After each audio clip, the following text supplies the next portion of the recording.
Hello friends, welcome to my channel. मैं हूं मोनिका गुलियर। आपके लिए इंडियन जीके की क्विज लेके आई हूं।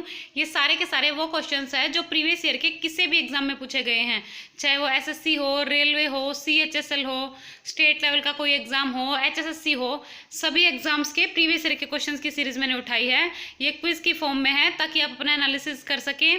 क्वेश्चंस इसमें सभी लेवल के मिलेंगे, इजी भी टफ भी, क्योंकि प्रीवियस ईयर के क्वेश्चंस है तो सभी के सभी मैं आपको प्रीवियस ईयर के क्वेश्चंस करा रही हूँ। तो चलिए स्टार्ट करते हैं फर्स्ट क्विज। सभी को 5 सेकंड्स का टाइम मिलेगा, उतने में आप सभी को अपना आंसर कमेंट बॉक्स में दे देना है या सोच लेना, और एंड में सभी को अपना स्कोर टाइप करके जाना है। सभी अपने आंसर्स काउंट करते रहिएगा। और हाँ, हरियाणा का क्विज आपको शाम तक मिल जाएगा। तो चलिए स्टार्ट करते हैं फर्स्ट क्वेश्चन।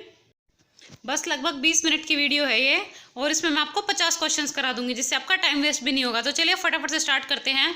अशोक ने बौद्ध धर्म किससे प्रभावित होकर ग्रहण किया? सारे प्रीवियस ईयर के क्वेश्चंस हैं, बहुत इंपॉर्टेंट है, ध्यान से आंसर दीजिएगा, जल्दी आंसर दीजिए। बस 5 सेकंड्स का टाइम है सभी के पास। चलिए 5 सेकंड्स कंप्लीट है। आपको आंसर मैं बता देती हूँ। इसका आंसर होगा उपगुप्त। उपगुप्त से प्रभावित होकर अशोक ने बौद्ध धर्म ग्रहण किया था। नेक्स्ट क्वेश्चन, भारत का राष्ट्रगान किसने लिखा है? तो भारत का राष्ट्रगान किसने लिखा है? फटाफट से आंसर दीजिए, जल्दी, 5 सेकंड्स ओनली। चलिए आंसर मैं आपको बता देती हूँ। इसका आंसर होगा रविंद्रनाथ टैगोर। भारत का राष्ट्रगान रविंद्रनाथ टैगोर ने लिखा है। और अगर पूछा जाए भारत का राष्ट्रगीत किसने लिखा है, जो कि वंदे मातरम है, वो लिखा है बंकिम चंद्र चटर्जी ने। ओके, राष्ट्रगान रविंद्रनाथ टैगोर ने और गीत बंकिम चंद्र चटर्जी ने। नेक्स्ट क्वेश्चन, महात्मा गांधी को राष्ट्रपिता सबसे पहले किसने कहा? तो महात्मा गांधी को राष्ट्रपिता सबसे पहले किसने कहा? जल्दी से आंसर दीजिए, ABC या D। 5 सेकंड का टाइम है सभी के पास, जल्दी जल्दी जल्दी आंसर दीजिए।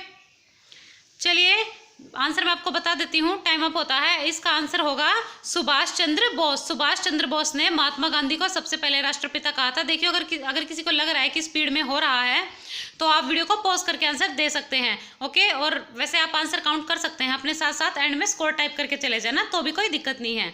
और हाँ, प्लीज स्कोर सभी टाइप करके जाना, मैं चेक करती हूँ। हमारा राष्ट्रीय पंचांग कौन सा है? तो जल्दी आंसर दीजिए, कौन सा है? तो इसका आंसर होगा शक संवत, हमारा राष्ट्रीय पंचांग है। नेक्स्ट क्वेश्चन, रेडियो एक्टिविटी की खोज किसने की? तो रेडियो एक्टिविटी की खोज किसने की? जल्दी आंसर दीजिए फटाफट से। देखिए, मैं स्पीड में थोड़ा इसलिए कराती हूँ, 5 सेकंड का टाइम कम टाइम है, लेकिन मैं इसलिए कम ही टाइम देती हूँ आपको, ताकि और बच्चों का टाइम वेस्ट ना हो। वीडियो पॉज करके भी आंसर्स दे सकते हैं आप, लेकिन कुछ स्टूडेंट्स को थोड़ा डिले लगता है, रुकना पसंद नहीं है, इसलिए मैं जल्दी करा देती हूँ। तो वीडियो पॉज करके आप आंसर्स दे सकते हैं, इससे आपका टाइम वेस्ट भी नहीं होगा और जल्दी जल्दी भी खत्म हो जाएगा। तो क्या होगा इसका answer? Henry Becquerel. Henry Becquerel ने रेडियो एक्टिविटी की खोज की थी। चलिए नेक्स्ट क्वेश्चन, पेसमेकर का संबंध किस अंग से है? तो जल्दी से बताइए, पेसमेकर का संबंध इनमें से किस अंग से है?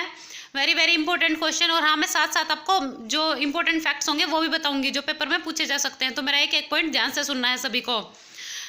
5 सेकेंड्स कंप्लीट होते हैं। इसका आंसर होगा हृदय, यानी कि हार्ट। पेसमेकर हार्ट से संबंधित है।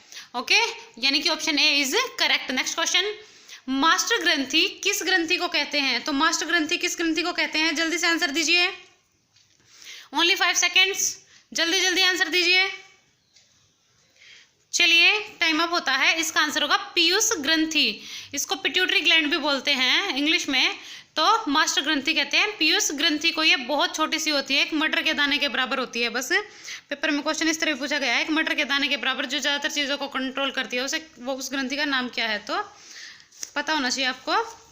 नेक्स्ट क्वेश्चन, कार्बन का सर्वाधिक शुद्ध रूप क्या है? तो कार्बन का सर्वाधिक शुद्ध रूप क्या है? इनमें से जल्दी आंसर दीजिए। इसका आंसर क्या होगा? ABC या D?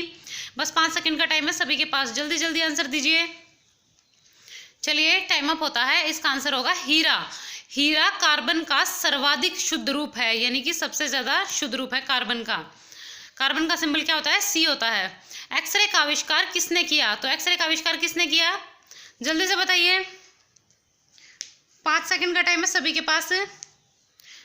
तो आंसर क्या होगा इसका? रोंटगन। रोंटगन ने एक्सरे का आविष्कार किया था। और रेडियो एक्टिविटी की खोज किसने की थी? पीछे मैंने आपको बताया था, हेनरी बैकरल ने रेडियो एक्टिविटी की खोज की थी। और एक्सरे का आविष्कार रोंटगन ने किया है, कंफ्यूज नहीं होना है। और ये जो नीचे मैडम क्यूरी है, इनको 2 बार नोबेल प्राइज मिला है। ये क्वेश्चन में पेपर में पूछा गया था कि 2 बार नोबेल प्राइज इनमें से किसको मिला है? तो मैडम क्यूरी को मिला है, एक बार फिजिक्स के लिए, एक बार केमिस्ट्री के लिए। किस धातु का प्रयोग मानव द्वारा सबसे पहले किया गया? तो इनमें से किस धातु का प्रयोग मानव द्वारा सबसे पहले किया गया था? आंसर दीजिए जल्दी से। तो इसका आंसर क्या होगा? तांबा यानी कि कॉपर। कॉपर धातु का प्रयोग मानव द्वारा सबसे पहले किया गया था। नेक्स्ट क्वेश्चन, दूरबीन का आविष्कार किसने किया? तो दूरबीन का आविष्कार इनमें से किसने किया? जल्दी से आंसर दीजिए, जल्दी जल्दी जल्दी, बस 5 सेकंड का टाइम है सभी के पास। जो इंपॉर्टेंट जितने भी इन्वेंशंस हैं सभी को याद होने चाहिए। एक स्पेशल वीडियो भी मैं लेके आऊंगी इसके ऊपर। तो इसका आंसर क्या होगा? गैलीलियो। दूरबीन का आविष्कार गैलीलियो ने किया था। Very very important question. और नीचे जो J.L. बेयर्ड है, इन्होंने किसका आविष्कार किया था? टीवी का, यानी कि टेलीविजन का आविष्कार किया था। दिल्ली में महात्मा गांधी के समाधि स्थल का क्या नाम है? तो दिल्ली में महात्मा गांधी के समाधि स्थल का क्या नाम है? जल्दी आंसर दीजिए। 12th का आंसर क्या होगा? तो इसका आंसर क्या होगा? राजघाट। जो दिल्ली में महात्मा गांधी का समाधि स्थल है उसका नाम राजघाट है। और हाँ, जो लाल बहादुर शास्त्री है उनके समाधि स्थल का क्या नाम है? वो भी इंपॉर्टेंट है पेपर के लिए। उनके समाधि स्थल का नाम है विजय घाट, वो भी दिल्ली में ही है। तो आपको पता होना चाहिए विजय घाट किसका? लाल बहादुर शास्त्री का, और राजघाट महात्मा गांधी जी का, और दोनों ही दिल्ली में है। 13th क्वेश्चन देख लेते हैं। भारत में पहली रेल कब चली थी? तो भारत में पहली रेल कब चली थी? जल्दी आंसर दीजिए, किस सन में चली थी? Only 5 seconds. चलिए आंसर मैं आपको बता देती हूँ। इसका आंसर होगा सन 1853 में। 1853 में भारत में पहली रेल चली थी, और ये बम्बई से थाने तक चली थी। स्थान भी पूछा जा सकता है, कहाँ से कहाँ तक चली थी, तो पता होना चाहिए सभी को। बम्बई से थाने तक चली थी। नेक्स्ट क्वेश्चन देख लेते हैं। भारत में पहली बार मेट्रो कहाँ प्रारंभ हुई? तो भारत में पहली बार मेट्रो कहाँ प्रारंभ हुई? जल्दी आंसर दीजिए। 14 का आंसर क्या होगा? चलिए आंसर मैं आपको बता देती हूँ। इसका आंसर होगा कोलकाता। भारत में पहली बार मेट्रो कोलकाता में आई थी। कुछ स्टूडेंट्स गलती से दिल्ली मार्क कर देते हैं, तो पता होना चाहिए आपको। पहली मेट्रो कहाँ आई थी? कोलकाता में आई थी। और अभी लास्ट टाइम अभी कहाँ आई है? तो बहादुरगढ़ में आई है। प्रथम भारतीय अंतरिक्ष यात्री कौन थे? तो पहले भारतीय अंतरिक्ष यात्री कौन थे? अब आंसर दीजिए जल्दी से, क्या होगा इसका आंसर? सभी के पास बस 5 सेकंड का टाइम है। तो इसका आंसर क्या होगा? राकेश शर्मा। पहले भारतीय अंतरिक्ष यात्री राकेश शर्मा थे। और ये किस सन में गए थे ये भी पता होना चाहिए। तो 1984 में राकेश शर्मा अंतरिक्ष में गए थे। ओके, चलिए नेक्स्ट क्वेश्चन देख लेते हैं। आज का 16th क्वेश्चन है, भारत की प्रथम महिला मुख्यमंत्री कौन बनी? तो भारत की पहली महिला मुख्यमंत्री कौन बनी थी इनमें से? जल्दी से आंसर दीजिए, बस 5 सेकंड का टाइम है सभी के पास, जल्दी जल्दी आंसर दीजिए। चलिए टाइम अप होता है। इसका आंसर होगा श्रीमती सुचेता कृपलानी। ये पहली ऐसी महिला थी जो भारत में किसी स्टेट की मुख्यमंत्री बनी थी। और सरोजनी नायडू थी ना जो, वो भारत में किसी स्टेट की पहली राज्यपाल बनी थी। तो सरोजनी नायडू पहली राज्यपाल और सुचेता कृपलानी पहली मुख्यमंत्री। संयुक्त राष्ट्र संघ की स्थापना कब हुई? तो संयुक्त राष्ट्र संघ की स्थापना कब हुई थी इनमें से? जल्दी आंसर दीजिए, वेरी वेरी इंपॉर्टेंट, जल्दी जल्दी आंसर दीजिए। बहुत बार ये क्वेश्चन पूछा जाता है। तो इसका आंसर क्या होगा? 24 अक्टूबर 1945, यानी कि 24 अक्टूबर 1945 को संयुक्त राष्ट्र संघ की स्थापना हुई थी। नेक्स्ट क्वेश्चन, संयुक्त राष्ट्र संघ का मुख्यालय कहाँ है? आई होप इसका आंसर तो सभी को पता ही होगा, इस पर ज़्यादा टाइम वेस्ट नहीं करते हैं। तो इसका आंसर क्या होगा? न्यूयॉर्क। संयुक्त राष्ट्र संघ का मुख्यालय न्यूयॉर्क में है। लेकिन संयुक्त राष्ट्र संघ के पहले महासचिव कौन थे? तो वो त्रिगवेली नाम था उनका, त्रिगवेली। याद रखना है ये भी सभी को, त्रिगवेली। रिपीट नाम कर देती हूँ मैं। नेक्स्ट क्वेश्चन, संयुक्त राष्ट्र सुरक्षा परिषद, अब की बार संयुक्त राष्ट्र संघ की बात नहीं हो रही, संयुक्त राष्ट्र सुरक्षा परिषद की बात हो रही है। तो इसके कितने सदस्य देश चुने जाते हैं? तो टोटल कितने सदस्य देश चुने जाते हैं संयुक्त राष्ट्र सुरक्षा परिषद के? जल्दी से आंसर दीजिए। चलिए आंसर मैं आपको बता देती हूँ। इसका आंसर होगा 15, यानी कि 15 सदस्य देश चुने जाते हैं संयुक्त राष्ट्र सुरक्षा परिषद के, जिसमें से 5 तो स्थायी सदस्य होते हैं और 10 अस्थायी सदस्य होते हैं। और स्थायी सदस्य कौन कौन से हैं? चलिए किस किस को पता है कमेंट बॉक्स में आंसर दीजिए। 5 स्थायी सदस्यों के नाम कौन कौन से हैं?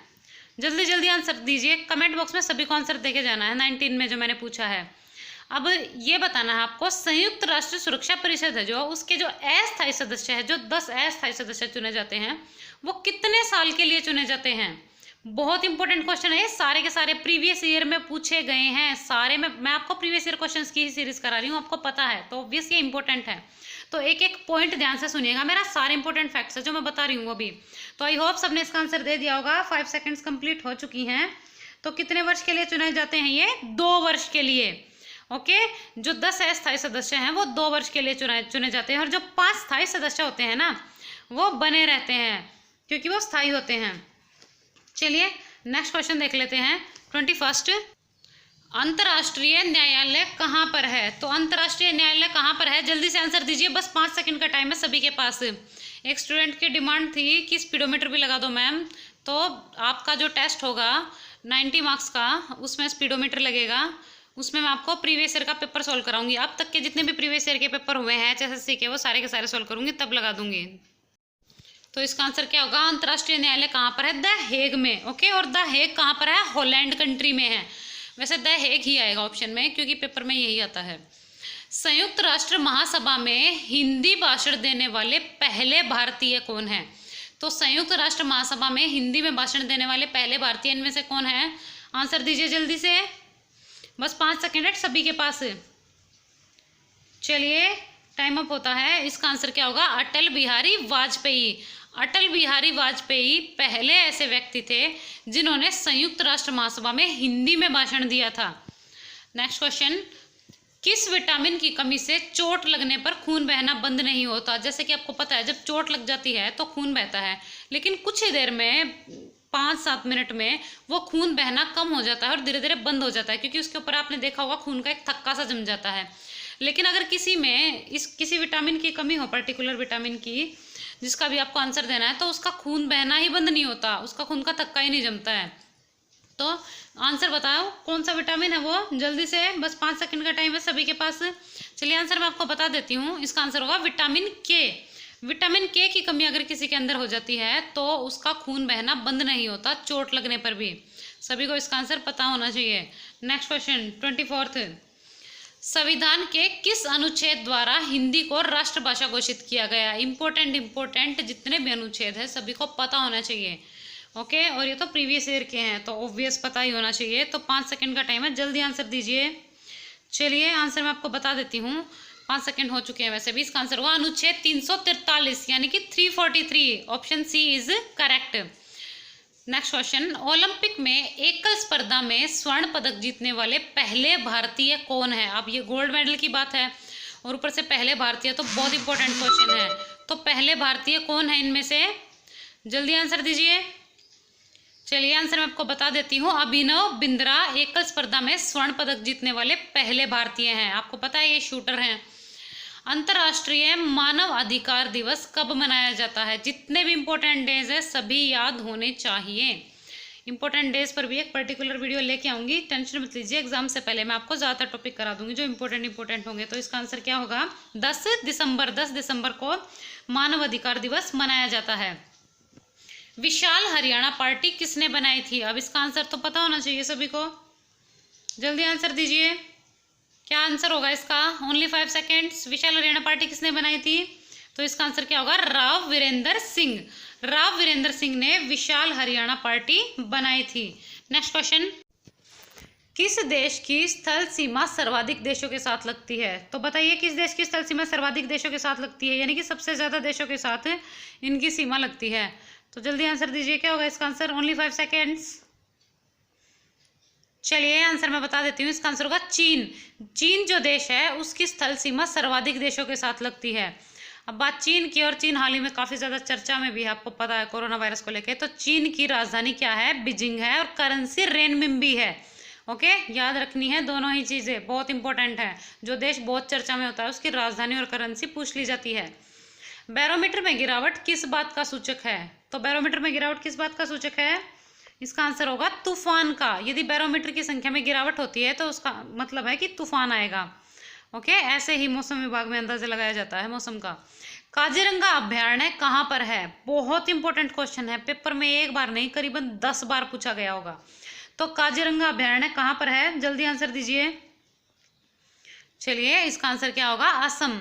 काजीरंगा अभयारण्य असम में है। देखिए ये क्वेश्चंस HSSC यानी कि हरियाणा के एग्जाम्स के लिए तो इंपॉर्टेंट है ही, साथ ही CGL, CHSL, SSC किसी भी एग्जाम्स की तरह के लिए बहुत इंपॉर्टेंट है, क्योंकि इंडियन जीके है, सभी पेपर में आएगी। और हरियाणा के एग्जाम में भी आपको पता है, क्लर्क के पेपर में पिछली बार हरियाणा से ज़्यादा इंडियन जीके पूछ ली गई थी। उज्जैन किस नदी के किनारे बसा है, तो जल्दी से बताइए उज्जैन किस नदी के किनारे बसा है। एक तो मैं आपको बता देती हूँ, उज्जैन मध्य प्रदेश में है, और ये किस नदी के किनारे बसा है, शिप्रा नदी के किनारे बसा है उज्जैन। ओके, मध्य प्रदेश की राजधानी कौन सी है, जल्दी से कमेंट बॉक्स में आंसर दीजिए। अब बात मध्य प्रदेश की राजधानी की है, तो आंसर बताइए मध्य प्रदेश की राजधानी क्या है। गोबर गैस में मुख्य रूप से क्या पाया जाता है, तो गोबर गैस में मुख्य रूप से इसमें से कौन सी गैस पाई जाती है, आंसर दीजिए। चलिए आंसर क्या होगा इसका, मिथेन। गोबर गैस में मुख्य रूप से मिथेन गैस पाई जाती है। मिथेन का केमिकल फॉर्मूला किस किस को पता है, चलिए जिस जिसको मिथेन का केमिकल फॉर्मूला पता है वो आंसर दीजिए, मुझे भी देखना है आप सभी को साइंस कितनी आती है। स्वतंत्रता मेरा जन्म सिद्ध अधिकार है और मैं इसे लेकर रहूंगा, यह किसने कहा था, तो बहुत इंपॉर्टेंट कथन है ये, किसने कहा था ये, आंसर दीजिए। तो इसका आंसर होगा बाल गंगाधर तिलक। बाल गंगाधर तिलक ने कहा था स्वतंत्रता मेरा जन्म सिद्ध अधिकार है और मैं इसे लेकर रहूंगा। हिंदी भाषा का पहला समाचार पत्र कौन सा है, तो हिंदी भाषा का पहला समाचार पत्र कौन सा है, आंसर दीजिए जल्दी से। चलिए आंसर मैं आपको बता देती हूँ, इसका आंसर होगा उदंत मार्तंड, यानी कि option D is correct. Hindi भाषा का पहला समाचार पत्र उदंत मार्तंड है। इनमें से कोई मार्क नहीं करना है, आपको पता होना चाहिए। ओके, चलिए नेक्स्ट क्वेश्चन देख लेते हैं। तुलसीदास रचित रामचरितमानस किस भाषा में लिखी गई थी, यानी कि जो ओरिजिनली जो तुलसीदास जी ने रामचरितमानस लिखी थी वो किस भाषा में लिखी थी, तो इनमें से कौन सी भाषा में लिखी थी, आंसर दीजिए जल्दी से। ये भी प्रीवियस ईयर का क्वेश्चन है, सारे ही प्रीवियस ईयर के क्वेश्चन है, तो इसका आंसर क्या होगा, अवधी भाषा में लिखी थी रामचरितमानस, जो तुलसीदास जी ने लिखी थी। आधुनिक ओलंपिक खेलों की शुरुआत कब हुई, तो आधुनिक ओलंपिक खेलों की शुरुआत कब हुई थी, जल्दी आंसर दीजिए, बहुत इंपॉर्टेंट क्वेश्चन है, ये भी पेपर में एक बार नहीं करीब 6-7 बार पूछा गया होगा। तो इसका आंसर क्या होगा, 1896। 1896 में आधुनिक ओलंपिक खेलों की शुरुआत हुई थी, और ये कहाँ हुई थी, एथेंस में हुई थी। एथेंस जो कि यूनान में है, याद रखना है आपको, पेपर में क्वेश्चन इस तरह भी पूछा जा सकता है कि आधुनिक ओलंपिक खेलों की शुरुआत कहाँ हुई थी, तो कहाँ हुई थी, एथेंस में हुई थी, जो कि यूनान में है, और 1896 में तो हुई थी, आपको बता चुकी है मैं। अंतर्राष्ट्रीय ओलंपिक समिति का मुख्यालय कहाँ है, तो अंतर्राष्ट्रीय ओलंपिक समिति का मुख्यालय कहाँ है, यानी कि हेडक्वार्टर, तो कहाँ है इसका हेडक्वार्टर, लुसान में है, लुसान जो कि स्विट्जरलैंड में है। तो पेपर में ऑप्शन में स्विट्जरलैंड भी आ जाए तो भी आपको मार्क करना है स्विट्जरलैंड, और लुसान आए तो लुसान मार्क करना है। भारत ने ओलंपिक खेलों में पहली बार किस वर्ष भाग लिया, आप देखिए जल्दी आंसर दीजिए। चलिए इसका आंसर मैं आपको बता देती हूँ, क्योंकि इसमें मुझे थोड़ा सा एक्सप्लेन करना पड़ेगा आपको, स्टूडेंट्स इसमें ज़्यादातर कंफ्यूज रहते हैं। देखो, भारत ने ओलंपिक खेलों में पहली बार भाग लिया तो 1900 में लिया, लेकिन आधिकारिक तौर पर पूछा जाए ना, ऑफिशियली भारत ने कब भाग लिया, तो 1920 में के लगभग लिया था भारत ने, 1920 में, क्योंकि 1900 में ना भारत के किसी व्यक्ति ने भाग नहीं लिया था, भारत की तरफ से किसी ब्रिटिशियन ने भाग लिया था और एक रजत मेडल भी जीत लिया था, लेकिन इसको हम पर्टिकुलर ऑफिशियली भारतीय नहीं बोल सकते क्योंकि वो भारतीय था ही नहीं। ओके, ओलंपिक में पहली महिला भारतीय है जिसने पदक जीता, तो ओलंपिक में पहली ऐसी महिला कौन थी जिसने पदक जीता था, मैं स्वर्ण पदक की बात नहीं कर रही हूँ, कोई भी पदक जीता ओलंपिक में, तो ऐसी पहली महिला कौन थी, तो इसका आंसर क्या होगा, कर्णम मल्लेश्वरी। कर्णम मल्लेश्वरी ने पहली बार ओलंपिक में पदक जीता था। वेरी वेरी इंपॉर्टेंट, जो भी पहला है, इंडियन हो, किसी स्टेट का हो या फिर कुछ भी हो, वो सभी याद होना चाहिए आपको। गीत झंडा ऊंचा रहे हमारा की रचना किसने की, काफ़ी फेमस है, सुना भी होगा आपने, तो झंडा ऊंचा रहे हमारा किसने की थी, इसकी रचना श्यामलाल गुप्त पार्षद, यानी कि श्यामलाल गुप्त पार्षद ने झंडा ऊंचा रहे हमारा की रचना की थी। बहुत इंपॉर्टेंट है, सभी क्वेश्चंस इंपॉर्टेंट है, ध्यान से सुनिएगा, और इंपॉर्टेंट फैक्ट्स भी ध्यान से सुनिएगा सारे। मिल्क फीवर बीमारी किसकी कमी के कारण होती है, अब ये क्वेश्चन मैंने एनिमल हस्बेंड्री में भी कराया था आपको, एनिमल हस्बेंड्री की प्रीवियस ईयर क्वेश्चंस की सीरीज में, तो बहुत इंपॉर्टेंट है ये, और पेपर में कई बार पूछा गया है। तो जिस किसी को एनिमल हस्बेंड्री करनी है तो आप, मैंने प्रीवियस ईयर क्वेश्चंस के सीरीज की कंप्लीट सीरीज करा रखी है, आप देखिएगा क्वेश्चंस वो वीडियो। तो इसका आंसर क्या होगा, जल्दी आंसर दीजिए। तो इसका आंसर होगा कैल्शियम। कैल्शियम की कमी के कारण मिल्क फीवर की बीमारी होती है। मिल्क, और ये मिल्क फीवर क्या होता है, इसमें टेम्परेचर बढ़ता नहीं है, घट जाता है। पेपर में पूछा जा सकता है मिल्क फीवर में क्या होता है, तो टेम्परेचर बढ़ता नहीं है, इसमें टेम्परेचर कम हो जाता है। बुखार में क्या होता है, टेम्परेचर बढ़ जाता है, गर्म हो जाता है इंसान, लेकिन इसमें टेम्परेचर कम हो जाता है मिल्क फीवर में। किस अंग द्वारा यूरिया को रक्त से फिल्टर किया जाता है, तो किस अंग द्वारा यूरिया को रक्त से फिल्टर किया जाता है। अब ऑब्वियस सी बात है, आप समझ ही गए होंगे देख कर ही, फिल्ट्रेशन की बात आ गई तो क्या होगा इसका आंसर, ऑब्वियस गुर्दे होगा। ठीक है ना, आपको पता है गुर्दे जो होते हैं उसके द्वारा ही फिल्टर किया जाता है। किडनी, आपको पता है किडनी में छोटे छोटे नेफ्रॉन होते हैं, तो नेफ्रॉन फिल्टर करती है। कई बार पूछ लिया जाता है नेफ्रॉन क्या होता है, तो फिल्ट्रेशन की इकाई होती है नेफ्रॉन। ठीक है, बहुत इंपॉर्टेंट है। उस्ताद बिस्मिल्लाह खान किस वाद्य यंत्र में विख्यात थे। अब बिस्मिल्लाह खान इतने फेमस थे कि सभी को इनका नाम पता ही होगा। तो ये किस में विख्यात थे, ये भी सभी को पता ही होगा। तो इसका आंसर क्या होगा, शहनाई। शहनाई में विख्यात थे उस्ताद बिस्मिल्लाह खान। नेक्स्ट क्वेश्चन, भिलाई इस्पात संयंत्र का निर्माण किस देश के सहयोग से किया गया। तो भिलाई इस्पात संयंत्र जो, उसका निर्माण किस देश के सहयोग से किया गया था, आंसर दीजिए जल्दी से, बहुत इंपॉर्टेंट क्वेश्चन है ये। तो इसका आंसर होगा रूस। रूस जो देश है उसके सहयोग से ही भिलाई इस्पात संयंत्र का निर्माण किया गया था। 3-4 संयंत्र है, एक दुर्गापुर है जो, जिसका निर्माण किसके सहयोग से किया गया था, चलिए बताइए, दुर्गापात इस्पात संयंत्र का निर्माण किस देश के सहयोग से किया गया था। मुझे भी देखना आपकी जीके कितनी स्ट्रांग है। उत्तरी ध्रुव में भारत के अनुसंधान केंद्र का क्या नाम है। वेरी वेरी इंपॉर्टेंट क्वेश्चन, उत्तरी ध्रुव में भारत के अनुसंधान केंद्र का क्या नाम है, जल्दी से बता दीजिए। तो इसका आंसर क्या होगा, हिमाद्री। हिमाद्री नाम है उत्तरी ध्रुव में जो भारत का अनुसंधान केंद्र है। चलिए नेक्स्ट क्वेश्चन देख लेते हैं। माउंट एवरेस्ट पर चढ़ने वाली प्रथम महिला कौन थी। तो माउंट एवरेस्ट पर चढ़ने वाली भारतीय नहीं पूछा है, पूरे विश्व की है ये। बहुत इंपॉर्टेंट क्वेश्चन है ये, बहुत बार पेपर में पूछा गया है ये क्वेश्चन। तो इसका आंसर क्या होगा, जुनको तेबई। जुनको तेबई माउंट एवरेस्ट पर चढ़ने वाली प्रथम महिला थी, और ये कहाँ से थी, जापानी थी, ये जापान से थी।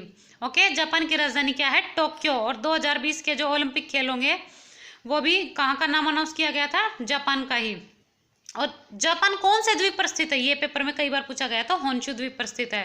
पहली सीरीज में मैं आपको बता चुकी हूँ, नाम भी लिख चुकी हूँ।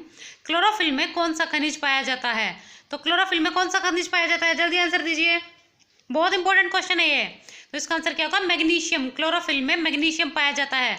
देखिए, इससे पहले मैं आपको लगभग 100-150 क्वेश्चंस और करा चुकी हूँ, प्रीवियस ईयर क्वेश्चंस की सीरीज मैंने स्टार्ट कर रखी है, तो आप उसको भी जरूर देख लीजिएगा अगर किसी ने नहीं देखी है तो। प्रीवियस ईयर क्वेश्चंस की सीरीज मैंने जो स्टार्ट कर रखी है, इनकी 2-3 वीडियो डल चुकी हैं, तो जिसने नहीं देखी है वो प्रीवियस वीडियो भी देख लें। द्रव सभी दिशाओं में समान दाब पारित करता है, तो समान दाब पारित करता है द्रव, यानी कि लिक्विड सभी दिशाओं में। ये कौन सा नियम है इनमें से, जल्दी बताइए कौन सा नियम है। साइंस का इंपॉर्टेंट क्वेश्चन है ये, हर बार पेपर में क्वेश्चन पूछा जाता है नियम से रिलेटेड। तो इसका आंसर क्या होगा, पास्कल का नियम है ये। ओके, पास्कल का नियम। नेक्स्ट क्वेश्चन, एलपीजी गैस का मुख्य घटक क्या है। अब एलपीजी गैस का मुख्य घटक क्या है, आंसर पता होना चाहिए सभी को इसका। एलपीजी की फुल फॉर्म क्या होती है, लिक्विड पेट्रोलियम गैस, ये भी इंपॉर्टेंट है। और सीएनजी की क्या होती है, compressed natural gas. Okay, LPG liquid petroleum gas और सीएनजी कंप्रेस्ड नेचुरल गैस। तो एलपीजी में मुख्यतः कौन सी गैस पाई जाती है, तो इसका आंसर क्या होगा, ब्यूटेन। ब्यूटेन गैस पाई जाती है एलपीजी में।